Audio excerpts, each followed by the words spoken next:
Good afternoon, good-looking people, and you're good-looking because you're always looking and, of course, finding the good.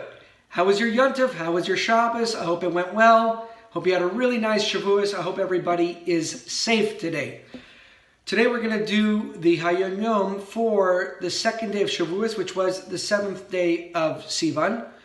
Today is all about the priestly blessing that we get, Brachas Kohanim. So first I'm going to go over some of the rules of Brachas Kohanim, and then also I'm going to give you a little bit about the background, where the tune comes from that we use, and where it was inspired from. Okay, to read inside, let's start. It says, whenever the priestly blessing is given, the following procedure is what's followed by each congregant.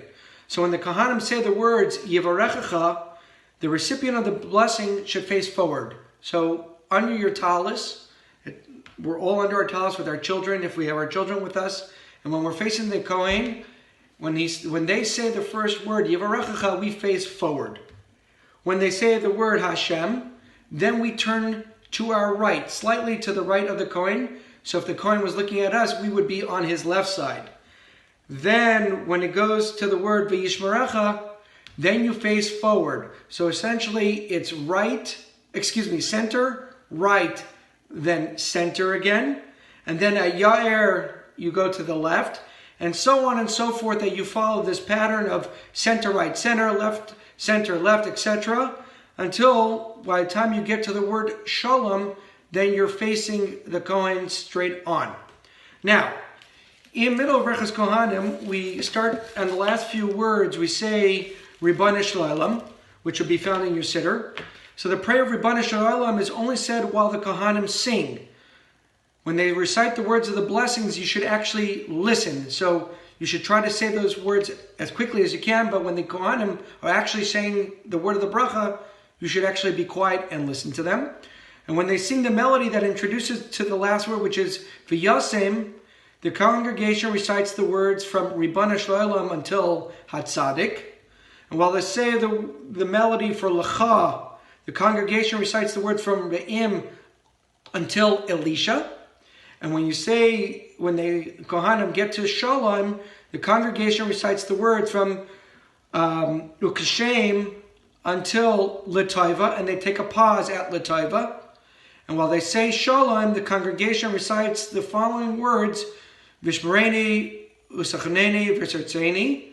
Then you answer Amen. Each congregant recites the passage beginning with Adir B'Morim after saying the words Amen to the last words of the priestly blessing, while his talis is still covering his face.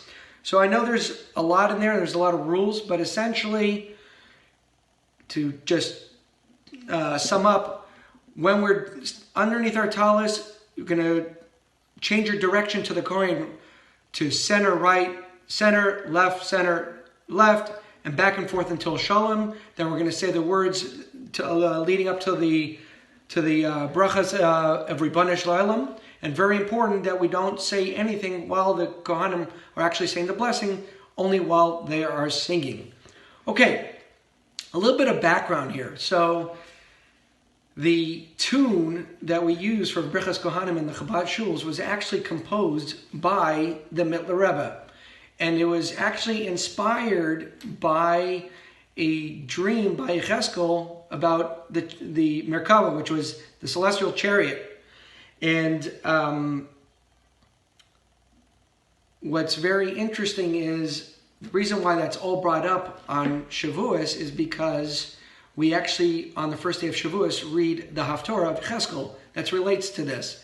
And the idea of the dream that he had was a mystical concept of Ratzah and Shav, which is going and returning. Essentially, the angels would go forth and come back. And applying that to the mortal man, the idea is that our soul longs and yearns to go back to Shemayim. However, when it gets up there, it realizes its duty is not to be up there. God doesn't need any more angels. He needs that soul to be part of the body and to be involved with the task of the body, which is what we've been learning about merging the physical and the spiritual. So the idea of this tune and the melody and what it inspires is this mystical concept of Ratzah and Shav. So have a wonderful day. Keep this in mind every time you're doing Birchas Kohanim, and I encourage you to read it inside. It's very important. And also now you have a little bit of background where the tune we have for Birchas Kohanim comes from. Have a wonderful day. Talk to you tomorrow.